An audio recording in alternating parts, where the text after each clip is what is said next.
Hello, good evening, welcome. स्वागत है आप सभी का इस यूट्यूब चैनल पे। और आज हम लोग शुरू करने जा रहे हैं हम लोगों का CUET PG 2022 के ज्योग्राफी प्री कोर्स की पहली क्लास। पिछले क्लास में या फिर पिछले डिस्कशन सेशन में हमने सिलेबस को डिस्कस किया था और देखा था कि सिलेबस कैसे तीन भागों में बटा हुआ है: physical geography, human geography and उसके बाद टेक्निक्स की हम लोग बात की थी। तो सबसे पहले जो सेक्शन को हम लोग स्टार्ट करने जा रहे हैं वो है फिजिकल ज्योग्राफी के सेक्शन को, जहां की हम लोग सबसे पहले डिस्कशन करेंगे ओरिजिन ऑफ अर्थ के बारे में।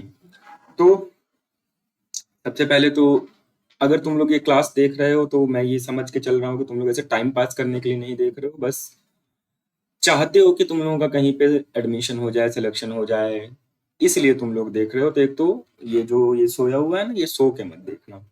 सो के देखोगे कुछ समझ वमझ में आएगा नहीं, और ऐसे लेटे लेटे देखोगे फोन से, नाक पे फोन गिर जाएगा, नाक टूट जाएगा, वो अलग बात है। बट सो के मत देखना, आराम से ऐसे अच्छे से सिटिंग पोस्चर में बैठो और बैठ के इस क्लास को देखो। साथ में अपना नोटबुक, पेन, पानी बॉटल जो भी लेना है, मतलब छोटी सी क्लास होती है तो आराम से चीजें लेके बैठो ना। क्यों मतलब बार बार उठना बैठना, ये करना वो करना। और फोन को थोड़ा साइड कर देना, नो फोन अलाउड। फोन को साइड कर दोगे तो पढ़ोगे कैसे? मतलब साइलेंट पे कर देना, व्हाट्सएप वगैरह बंद कर देना कि जितनी देर ये देख रहे हो थोड़े ध्यान से देख लो। और थोड़ा रनिंग में नोट्स बना लेना। और अगला काम ये करना कि सब्सक्राइब कर लेना। 65% लोगों ने पिछले वीडियो को देखा बिना सब्सक्राइब किए, ये तो गलत बात है ना। चलो शुरू करते हैं, इतनी बातें काफी है। इसके बाद हम लोग शुरू करते हैं ओरिजिन ऑफ अर्थ।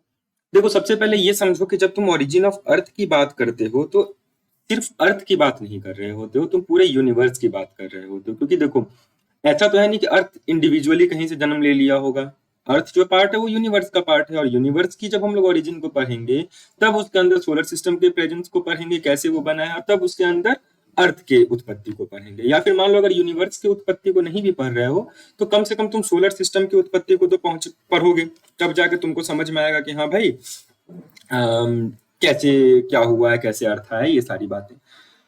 तो अच्छा, एक बात और, नोट्स बनाने के लिए तुमको क्या करना है कि दो नोटबुक रखनी है। एक नोटबुक एक ऐसी पतली सी रखनी है, 5-10 रुपए वाली। वो जब तक ये कोर्स चल रहा होगा, जब तक तुम मेरे साथ जुड़े हुए होगे या फिर ऐसे भी पढ़ रहे होगे, एक पतली सी नोटबुक तुम्हारे पास होनी चाहिए जिसमें तुम कोई अगर मैं बुक बता रहा हूँ, वो कब पब्लिश हुई है, किसने लिखी है, इस तरह की जो भी तुम्हें बातें बता रहा हूँ, ये सारी बातें तुमने उसमें नोट डाउन करते रहना है। और दूसरी जो नोटबुक है उसमें तुमको रनिंग नोट्स बनाते रहने हैं। अब जो नोट्स बनाऊंगा तुम लोग तो बनाओगे नहीं, इसलिए काम ये है तुम लोगों का कि जब तुम नोट्स बनाओगे उसका PDF क्रिएट करोगे फोटो खींच के, नीचे एक लिंक दिया हुआ है, डिस्क्रिप्शन में जाना, एक लिंक है, उस लिंक में अपना नोट्स अपलोड करोगे सो डेट मैं देख सकूँ कि तुमने बनाया क्या है, लिखा क्या है। चलो, सबसे पहले जब तुम ये टॉपिक समझने जा रहे हो तो सबसे पहले समझो life cycle of the star. मतलब जो हमारा ये सितारा है वो कैसे बनता है, क्या होता है, जिससे हम बार बार टर्म समझ रहे होते हैं कि नेब्यूला सुनेंगे या सुपरनोवा सुनेंगे या व्हाइट ड्वार्फ सुनेंगे या फिर ब्लैक होल सुनेंगे। ये सारी चीजें क्या है ये देखो। देखो, सबसे पहले जो ब्रह्मांड को अगर तुम देखो तो उसमें एक डस्ट का, धूल के बड़े बड़े बादल होंगे, है ना। धूल का बादल होगा, उस बादल को हम लोग नेब्यूला कहते हैं, स्टेलर नेब्यूला। ध्यान रखना, धूल के बादलों को क्या कह रहे हैं? नेब्यूला कह रहे हैं। अब ये चार्ज होते हैं, इसमें कुछ प्रक्रियाएं शुरू हो गई, इन शुरू होने के बाद ये क्या होता है? स्टार का रूप धारण करते हैं। अब या तो ये स्टार छोटा हो सकता है या तो ये स्टार बहुत बड़ा हो सकता है। अगर ये स्टार छोटा है, एवरेज साइज का है या फिर स्मॉल साइज का है मान लो, तो इसकी जो प्रक्रिया होगी ये अलग होगी। ये कैसे आगे बढ़ेगा वो अलग प्रक्रिया के रूप में बढ़ेगी। अगर वो बहुत बड़ा स्टार है, मैसिव स्टार है, ह्यूज स्टार है, तो वो कैसे होगा? उसका जो सीक्वेंस होगा वो अलग होगा, वो अलग चीजें बनेंगी। तो ये तुमको समझना बहुत जरूरी है कि साइकिल ऑफ जो ये स्टार्स हैं वो क्या है। तो देखो, जो स्टेलर नेबुला है, अगर वो एवरेज स्टार बना है, इसमें जब प्रक्रियाएं हुई, सब कुछ हुआ, आपस में कोलाइड हुए, जो भी हुआ, तो पहला स्टेज आएगा एवरेज स्टार का या फिर मैसिव स्टार का। छोटा सितारा, एवरेज, औसत सितारा या फिर बहुत बड़ा सितारा। अब ये औसत सितारा जब आगे बढ़ेगा, इसमें और प्रक्रियाएं होंगी, सारे न्यूक्लियर फिशन रिएक्शन हो रहा होगा, ये आगे चल के रेड जाइंट बनेंगे। ठीक, रेड जाइंट आगे चल के प्लेनेटरी नेब्यूला में फॉर्म होगा, और ये प्लेनेटरी नेब्यूला व्हाइट ड्वार्फ में फॉर्म होगा। अब देखो, एक चीज यहाँ पे होगा कि हिंदी मीडियम वाले जो हैं वो टर्म्स में थोड़ा सा कंफ्यूज होंगे, लेकिन धीरे धीरे मैं क्या करूंगा, तुम्हें हैंड आउट प्रोवाइड करूंगा। उस हैंड आउट में तुम्हें ये हिंदी टर्म्स भी उसके मिल जाएंगे। लेकिन अभी समझो कि मैं बात क्या कह रहा हूँ। अब हिंदी नहीं है, हिंदी नहीं है, ये सब नहीं करना है। समझ लोगे तो हो गया काम, एक बार समझो खत्म करो। तो क्या हुआ, स्टेलर नेबुला किस में बदला, एवरेज स्टार में, एवरेज स्टार किस में बदला, रेड जायंट में, रेड जायंट किस में बदला, हमारा प्लेनेटरी नेबुला में, और प्लेनेटरी नेबुला किस में बदला, हमारा व्हाइट ड्वार्फ में। ठीक, अगर ये एवरेज स्टार ना बन के मैसिव स्टार बनता है, बहुत बड़ा सितारा हमारा ये बनता है, ठीक, तो ये किस में बदलेगा, रेड सुपर जायंट में बदलेगा। रेड जायंट में छोटा तारा, रेड सुपर जायंट में मैसिव तारा। इसमें जब आगे की प्रक्रियाएं होंगी, ब्लास्ट होगा, न्यूक्लियर फिशन होगा, तो ये बनेगा सुपरनोवा। वो क्या बन रहा था, छोटा तारा प्लेनेटरी नेबुला बन रहा है, और ये बड़ा तारा क्या बन रहा है, सुपरनोवा बन रहा है। ये जब प्लेनेटरी नेबुला आगे बढ़ा था तो क्या बना, व्हाइट ड्वार्फ बना। लेकिन जब ये सुपरनोवा आगे बनेगा तो ये या तो न्यूट्रॉन स्टार बनेगा या फिर यहाँ पे ब्लैक होल बनेगा। ठीक है, जो बार बार तुम लोग ब्लैक होल सुन रहे हो, वो क्या है, ये स्टेलर नेबुला बड़ा स्टार बना, रेड सुपर जायंट बना, सुपरनोवा बना, और अंत में वो खत्म हो गया तो वो ब्लैक होल बना। तो ये पूरी की पूरी जो प्रक्रिया है, ये life cycle of a star है, इसको ध्यान रखना। नेबुला क्या हुआ, गैसों का बादल, क्लाउड्स, एक तरह का डस्ट का। सुपरनोवा क्या हुआ, रेड सुपर जायंट की बाद की स्थिति है ना, यानी कि वो ब्लास्ट होने वाला है या बहुत बड़े लेवल पे वो सितारा बन चुका है, लास्ट की स्थिति में पहुंच चुका है। तो ये लाइफ साइकिल ऑफ स्टार है, समझ गए। एक बार ऐसे मतलब 10-20 सेकंड ले लो और ये इस इमेज को ध्यान से देख लो कि कैसे नेबुला से एवरेज स्टार, फिर रेड जायंट, फिर प्लेनेटरी नेबुला, फिर व्हाइट ड्वार्फ। और अगर वो मैसिव स्टार में बनता है स्टेलर नेबुला, तो फिर वो किस में बदलता है, रेड जायंट, सुपरनोवा, और वो लास्ट में जाके या तो न्यूट्रॉन स्टार बनेगा या फिर हमारा ब्लैक होल बनेगा। Okay, clear. चलो अब एक्चुअल आता है हमारा ओरिजिन ऑफ यूनिवर्स। अब या तो मैं इसको ओरिजिन ऑफ अर्थ कह दूं, या तो मैं इसको सोलर सिस्टम का ओरिजिन कह दूं, या फिर यहाँ पे ये लोग किसकी बात कर रहे होंगे, यूनिवर्स की बात कर रहे होंगे, है ना, ये कोई भी इसमें से हो सकता है, इन्हीं तीनों में। तो जब इसकी तुम बात करोगे, जितने तुम मॉडल्स पढ़ोगे, जितना जो भी पढ़ोगे, वो दो में वर्गीकृत है। या तो वो कोल्ड ओरिजिन थ्योरी होगा, यानी ये बर्फ वाला, यानी पहले से ठंडा है, कोल्ड है, एब्सोल्यूट टेम्परेचर 273 केल्विन है या 0 डिग्री सेल्सियस है ना, ऐसे टेम्परेचर पे इसकी उत्पत्ति हुई है। यानी कि जो प्रारंभिक मैटर होगा जिससे ये यूनिवर्स बना है बेसिकली, वो आपका कैसा होगा, कोल्ड। तो इसको क्या कहते हैं, कोल्ड ओरिजिन थ्योरी कहते हैं। अगला क्या होगा, हॉट ओरिजिन थ्योरी, यानी जो गर्म है, इनिशियली जो मैटर था जिससे ये पूरा ब्रह्मांड, पूरा यूनिवर्स बना है, वो कैसा है आपका, वो हॉट है। समझे, अगर शुरुआत किसी थ्योरी का हो रहा है, उसमें जो स्टार्टिंग के मैटर है वो ठंडा है, तो कोल्ड ओरिजिन थ्योरी है। अगर वो गर्म है तो हॉट ओरिजिन थ्योरी। एक तो ये समझ लिए।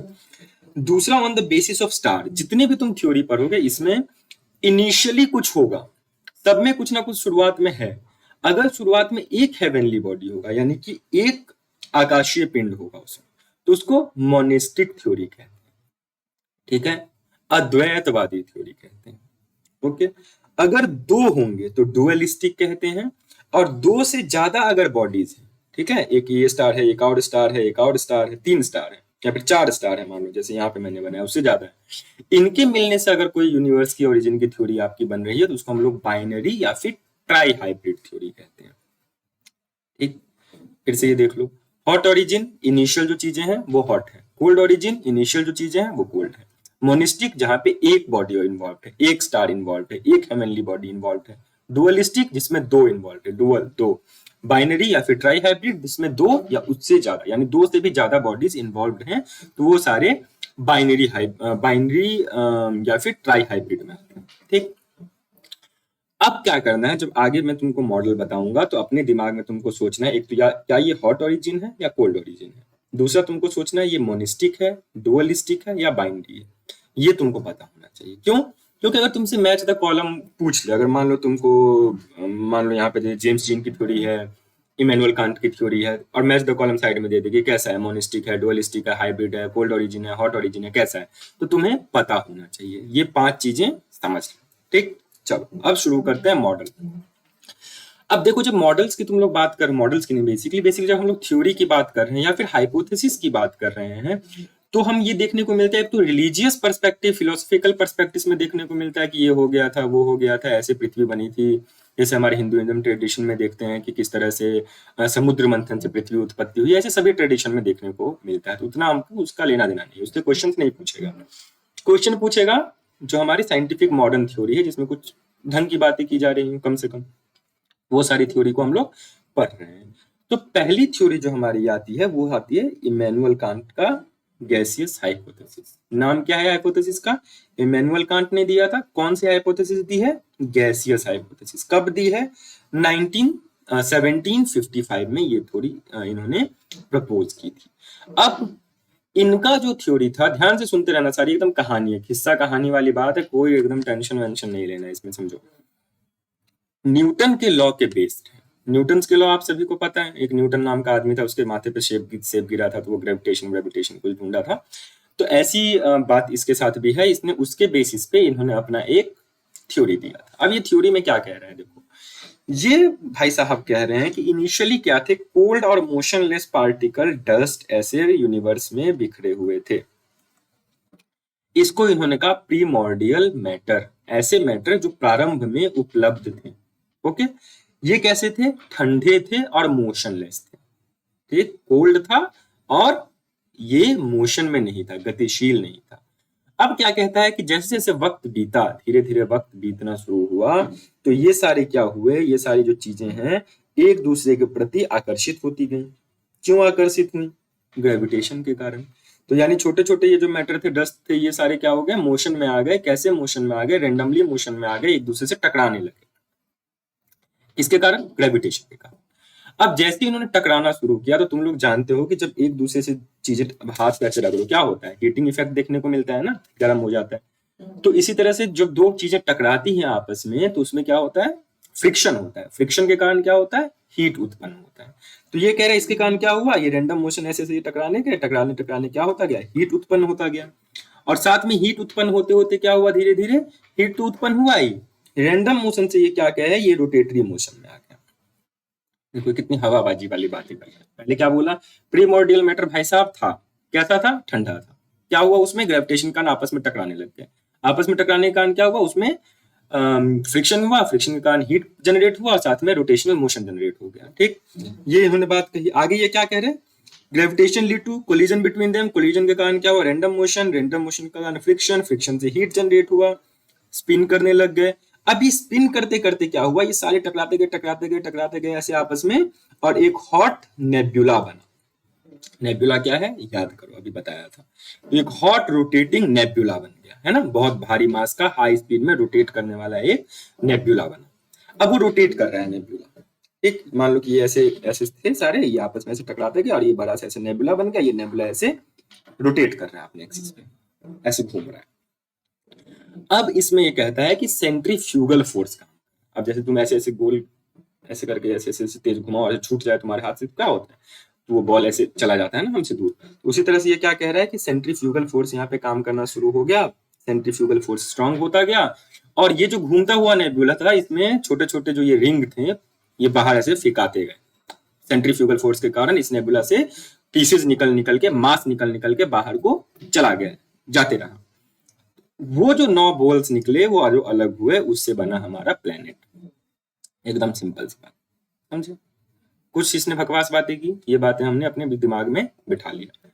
अब क्या हुआ? अब देखो इसमें 2-3 बातें इंपॉर्टेंट क्या आ जाती है कि नहीं ऐसा तो नहीं हो सकता। मान लो कि कोई चीज पहले से मोशनलेस हो, है ना?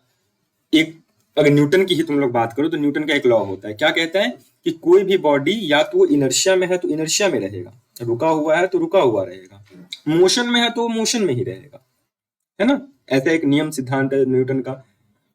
कब तक? जब तक कि उसके ऊपर कोई एक्सटर्नल फोर्स अप्लाई ना किया जाए।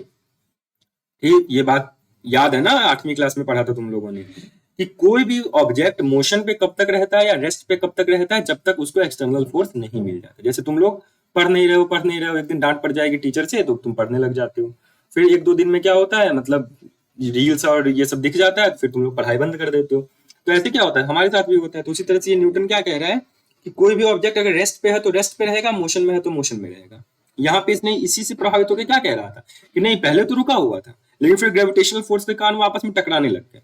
तो भाई साहब, अगर ग्रेविटेशनल फोर्स था, टकराना ही था, तो रुके क्यों हुए थे? किसका इंतजार कर रहे थे? और अगर किसी का इंतजार कर रहे थे तो कोई एक्सटर्नल फोर्स आया होगा। ऐसा तो हुआ नहीं कि बीच में ओरिजिनेट हो गया ग्रेविटेशनल फोर्स का, ऐसा तो कुछ हुआ नहीं। तो क्या समझ में आया? पहली बात कि ये पहली बात तो ये गलत बोल रहा है कि ऐसे रुकी हुई चीज मोशन में अपने आप नहीं जा सकती। ग्रेविटेशनल फोर्स अगर है तो पहले से होगा। दूसरी बात ये क्या कह रहा है कि रेंडम टकराना शुरू हुए और रोटेशन में चले गए। अब भाई रैंडम टकराने से रोटेशन में जाने का क्या लेना देना है, ये भी इनका एक थ्योरी में थोड़ी समस्याएं थी। तो ये दो तीन चीजें इनके दिमाग में इनके थ्योरी में गड़बड़ था। तो इनको थ्योरी को करेक्ट करने के कारण एक लैपलेस नाम के व्यक्ति थे, इसने कहा कि भाई साहब कांत ने गलत बताया है, तुम लोगों को जो बता के गया है वो गलत बताया है, एकदम गलत सलत बोल के गया है, मेरी बात सुनो। इसमें इसने कहा ये बात एक्सपोजिशन ऑफ वर्ल्ड सिस्टम 1796 में पब्लिश हुआ, जिसमें इस व्यक्ति ने कांट की थ्योरी को डिनाई करते हुए अपनी एक थ्योरी थी जिसमें इसने तीन बेसिक अजम्पशन किए। पहला अजम्पशन क्या किया कि नेब्यूला जो था वो ऐसा नहीं था कि मोशनलेस था और कोल्ड था और ये सारी बातें थी, ऐसा नहीं था, पहले से ही ह्यूज हॉट नेब्यूला प्रेजेंट था, पहली समस्या दूर हो गई। दूसरा इसने क्या कहा कि अपने अक्ष के ऊपर वो पहले से ही घूम रही थी। अब हमने जो कहा था कि रैंडम मोशन से ये क्या हो गया था, सर्कुलर मोशन में चला गया था, ऐसा भी कुछ नहीं हुआ था।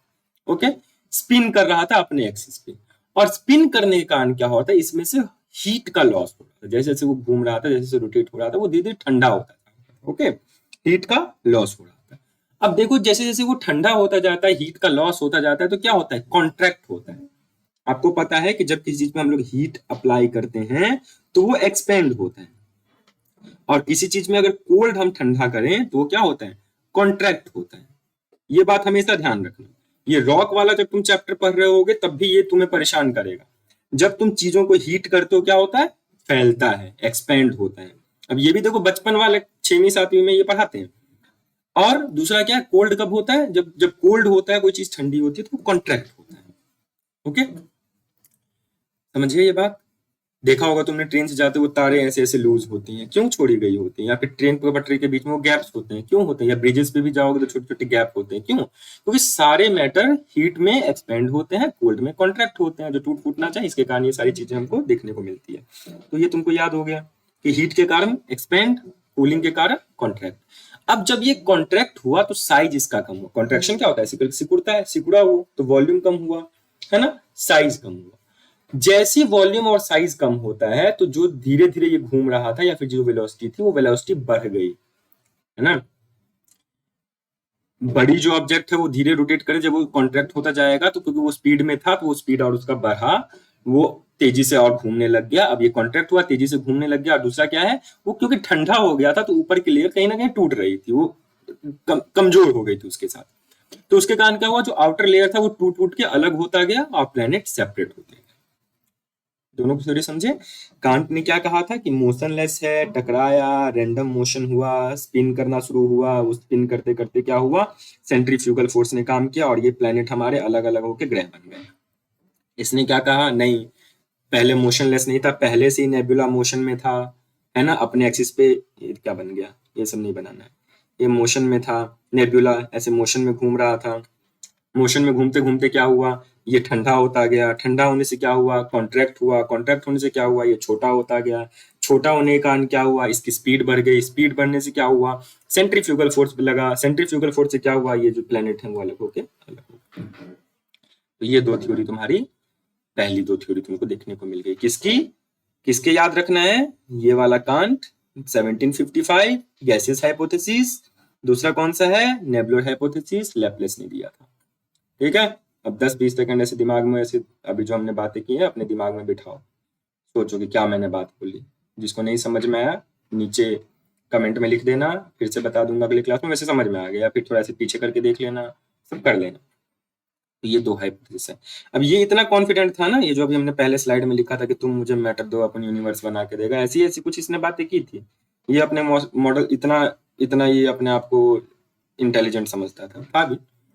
तो ये बोला था कि तुम मुझे ये प्रिमोर्डियल मैटर जो मैं कह रहा हूँ वो ला के दो, मैं तुमको टकरा टकरा के यूनिवर्स बना के दिखाता तुम्हें। तो ऐसी बात इसने कही थी, ऐसे हम फालतू में नहीं लिखे हैं। चलो चले बढ़े आगे बढ़े। अब देखो यहाँ पे तुम लोग ध्यान से ऊपर वाले मॉडल को देखे होगा, तो एक इसमें हॉट ओरिजिन था, एक इसमें कोल्ड ओरिजिन था, और दोनों मॉडल में क्या है, बाइनरी, एक सिंगल चीज के कारण सब कुछ हो रहा है, बाइनरी वन ऑब्जेक्ट है ना, बाइनरी नहीं।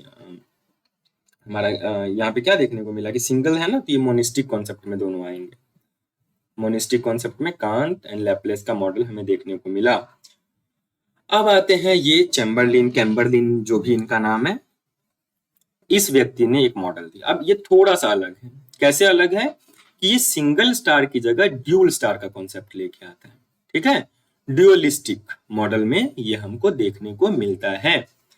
ओके, ये क्या कह रहा है कि दो चीजें थी, एक प्रोटोसन था जो कि ठंडा था, यानी एक हेवनली बॉडी को, एक को कह रहा है कि ये एक सन था, इसका क्या नाम दिया इसने, प्रोटोसन, प्रारंभिक सूर्य, जो कि कैसा है, ठंडा है, इसको ठंडी लग रही है मान लो।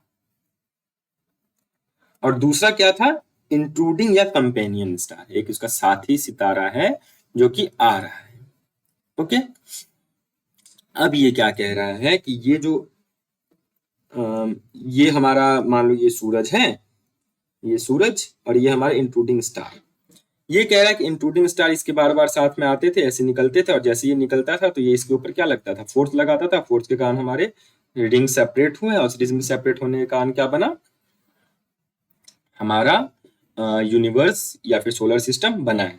ओके, अब ये क्या है, ऐसा नहीं कि इसमें जैसे किसने कहा था कि रिंग निकले और रिंग ग्रह बन गया था, ऐसा नहीं हुआ था। इसमें ये कह रहा है कि ये सन और ये स्टार जब आया तो इसमें से छोटे छोटे डस्ट पार्टिकल और ये बहुत सारे कुछ छोटे डस्ट पार्टिकल, कुछ बड़े डस्ट पार्टिकल ऐसे ऐसे प्रोटोसन से अलग हो गए।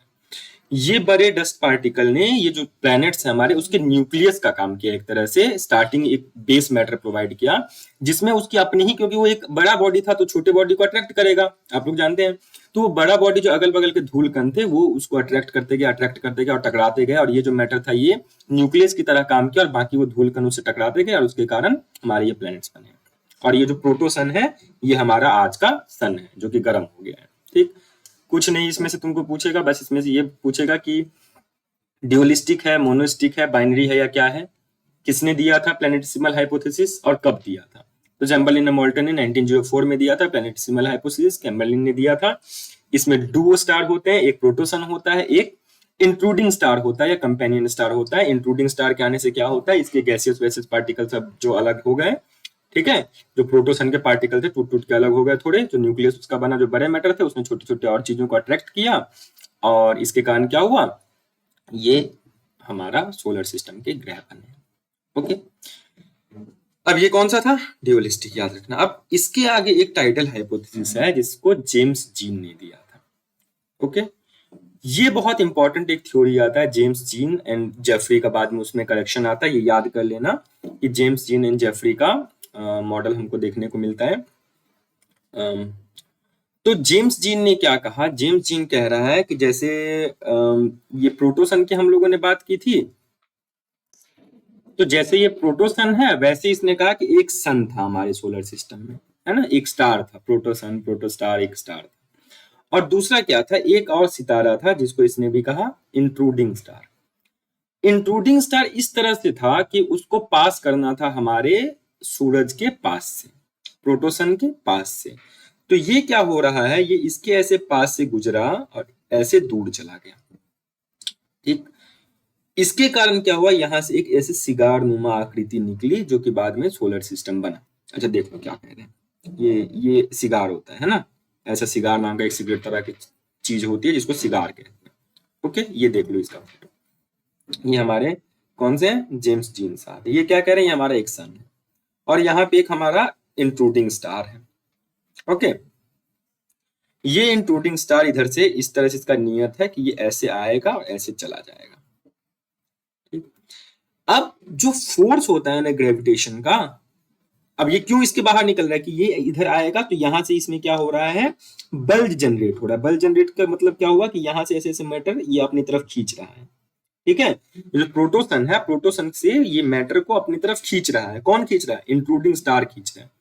अब क्या होता है कि इंट्रूडिंग स्टार ऐसे पास आ रहा है इसके, और पास आके ऐसे करके गुजर के कर्व होके चला जा रहा है, ऐसा इसने बनाया, बताया।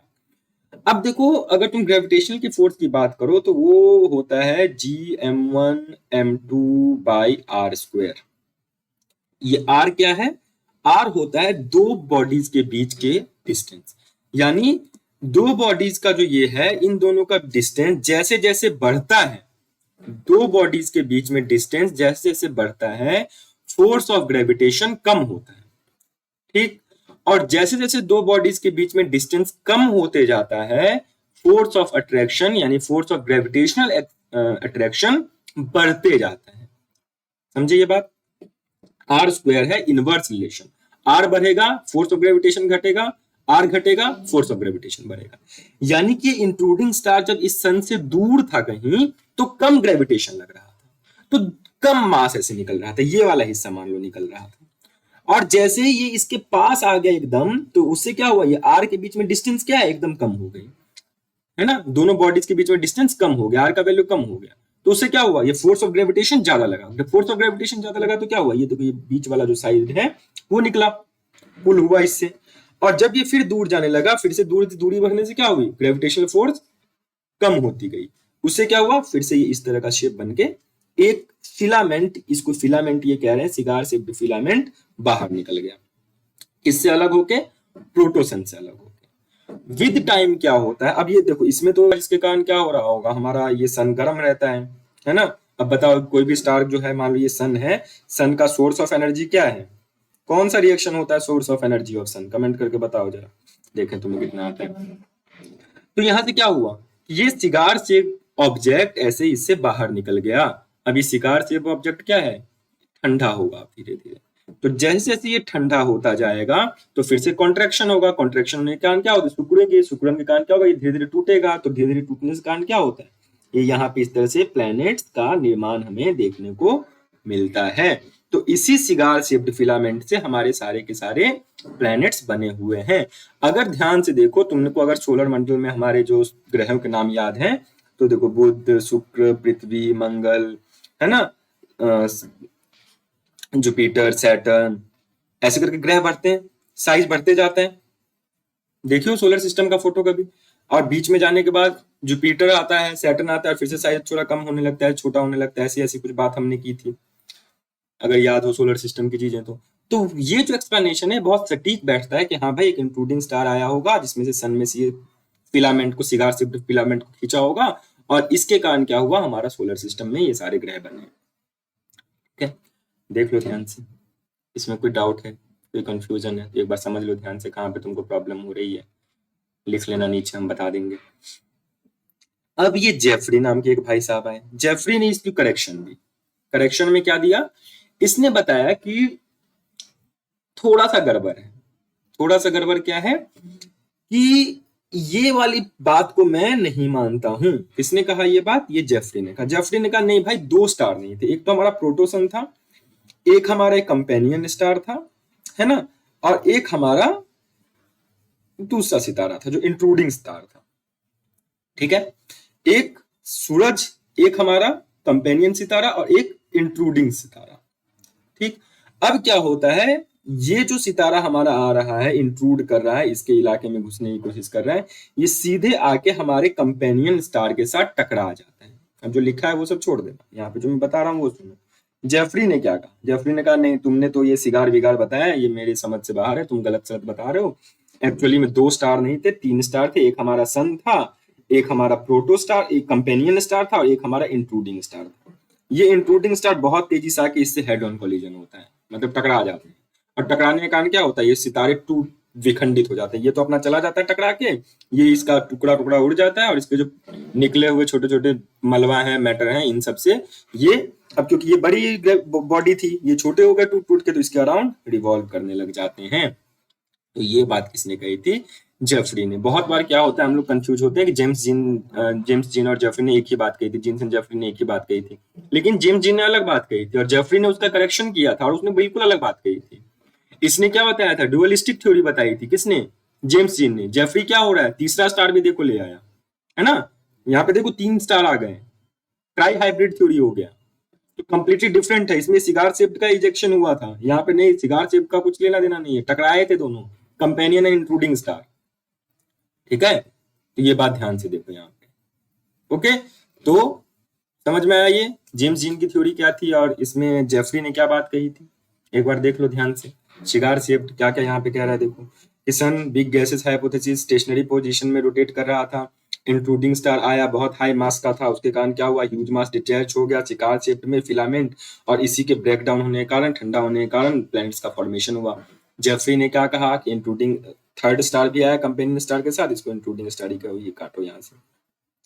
ठीक है, और उसके बाद क्या हुआ, इसमें इंट्रूडिंग एंड कंपेनियन में कोलिजन हो गया, टकरा गए, और टकरा के ये जो डेब्रिस था उसका, वो सन के अराउंड रोटेट करने लगा, जिसके कारण हमको प्लैनेट्स देखने को मिलते हैं। तो ये जेफरी का करेक्शन है, याद रखना, अलग है दोनों, बिठा लो दिमाग में।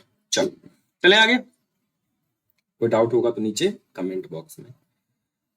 अब आते हैं रसेल। रसेल का ये देखो 3 स्टार वाला थ्योरी, ठीक है, इसका भी 3 स्टार वाला थ्योरी। क्या कह रहा है कि एक सन था, कब प्रोपाउंड किया था, 1937 में। क्या कह रहा है, एक सन था, सन के अराउंड क्या हो रहा है, ये कंपेनियन स्टार इसके अराउंड रिवॉल्व कर रहा है।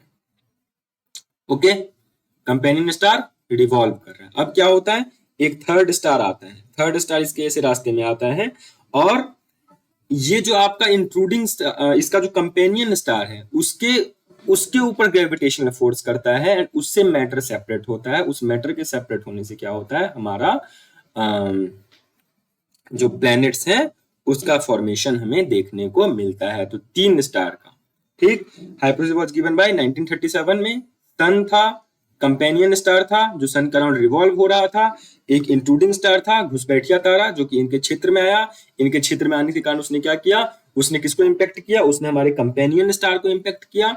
कंपेनियन स्टार को इंपैक्ट करने से ग्रेविटेशनल पुल के कारण कंपेनियन स्टार से मैटर अलग हुए, और वो मैटर अलग होने से क्या हुआ, उससे हमारे प्लैनेट्स बन गए। इजी। अब अगर मान लो ये इससे टकरा जाता तो बताओ जल्दी से कौन कौन सा थ्योरी बनता है। ऐसा ही थ्योरी अभी थोड़ी देर पहले हमने पढ़ा था, जिसमें एक सन था, एक कंपेनियन स्टार था, एक इंट्रूडिंग स्टार था। इंट्रूडिंग स्टार ने आके कंपेनियन स्टार के साथ ठोकर लगा ली थी, एकदम एक्सीडेंट कर दिया था, और उसके कारण ये सब टूट फूट गया था बेचारा, और ये टूटा फूटा सूरज के चारों ओर चक्कर लगाने लगा था। तो उसकी एक थ्योरी थी, बता दो किसकी थ्योरी थी, जल्दी से सोचो। इसकी थी, जेफरी का करेक्शन था जेम्स जीन के मॉडल में।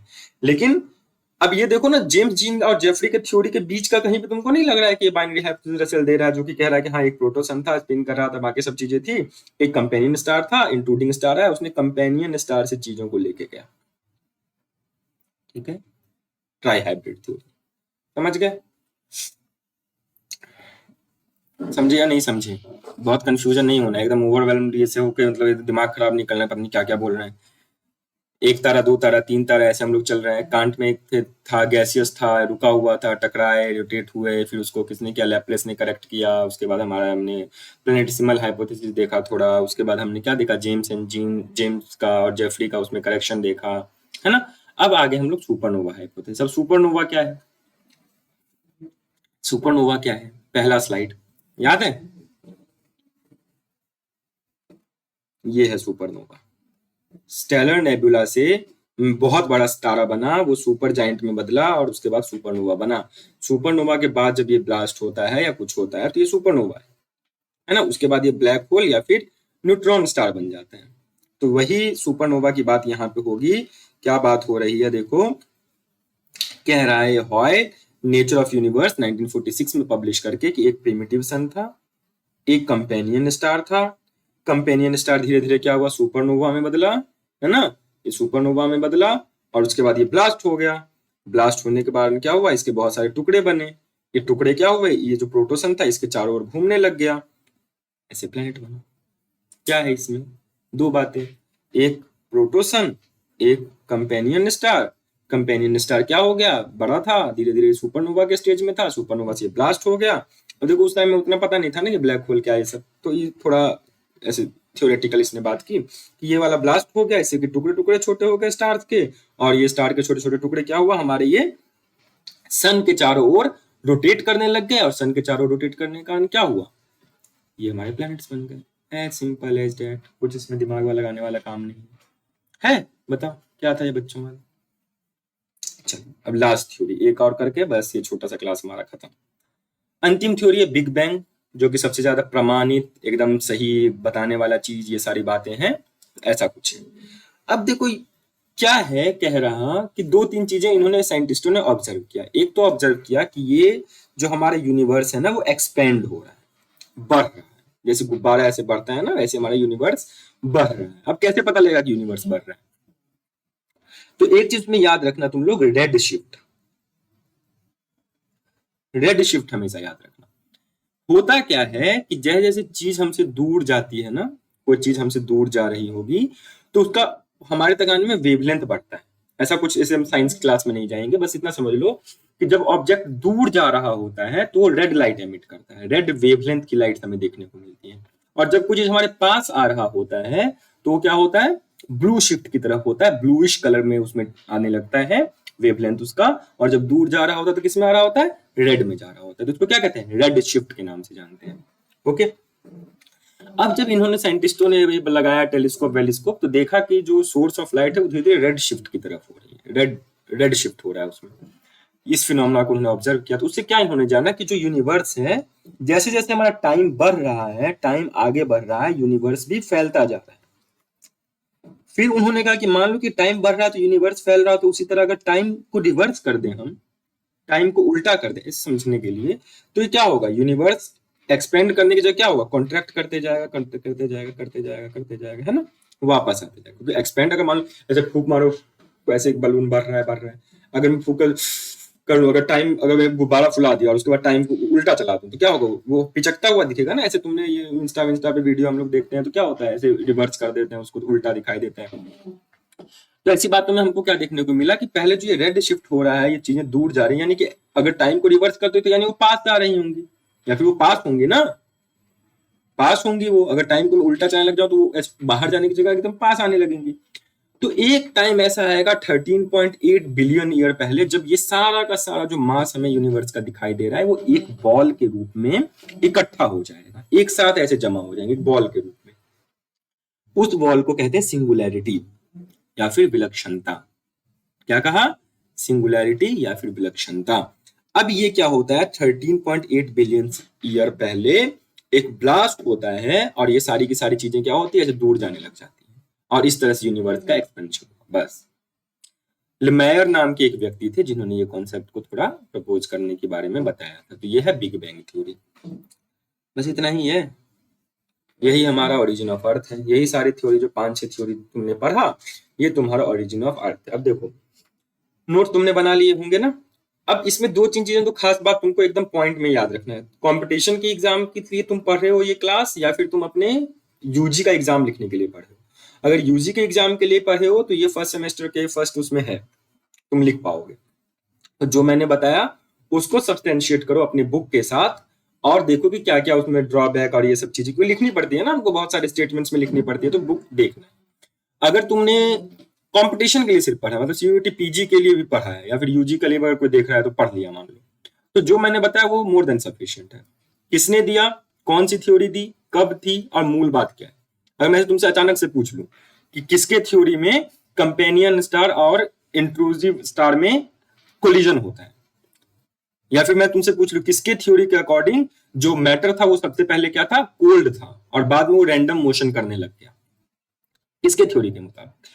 तो ऐसे क्वेश्चन तुमसे इसमें से सारे ही जो पूछे जाएंगे वो क्वेश्चंस निकल जाएंगे। तो एक चार्ट तुम्हारा बन जाना चाहिए और शॉर्ट नोट तुम्हारे इसमें से बन जाने चाहिए, ठीक है। तो आई होप तुमको चीजें समझ में आई है ना। नहीं जो पॉइंट समझ में आया है वो नीचे ऐसे कमेंट में लिख देना, मैं आंसर देने की सबकी कोशिश करूंगा। और अपने नोट्स नीचे मैंने एक लिंक दिया है, ओके, ये डिस्क्रिप्शन बॉक्स में जाना तो एक लिंक है, उस लिंक पे क्लिक करना, अपनी डिटेल्स और अपना नोट्स जो तुमने बनाया है पीडी लिखा हुआ है उसको पीडीएफ में बदल के मुझे भेज देना, ताकि मैं देख लूं तुमने लिखा क्या है, समझ में आया या नहीं आया, है ना।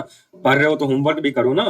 अब तुम्हारा मन करेगा कि नहीं यहाँ चले जाएंगे, उस अकेडमी चले जाएंगे, इसमें चले जाने के तो पैसे लगेंगे, पैसे हैं तो भाई ठीक है, बट परेशान नहीं होना। यहाँ पे मैं सारे टॉपिक्स को कवर पूरा करूंगा जितने आपके यूजी के सिलेबस में हैं। दूसरी बात, हम लोग हैंड आउट देने की कोशिश करूंगा, टेस्ट भी होगा, ऐसा नहीं कि मैं हवा हवा में बात करवा रहा हूँ। आज जैसे सोमवार को क्लास हुई है, नेक्स्ट क्लास आपको रात को 9 बजे इसी समय मिल जाएगा फिर से next class interior of earth का, जिसमें कि हम लोग इंटीरियर ऑफ अर्थ के बारे में पढ़ेंगे। और उस क्लास में के नीचे मैं आपको एक लिंक दूंगा इसके कुछ क्वेश्चंस का, जिसको आप लोग।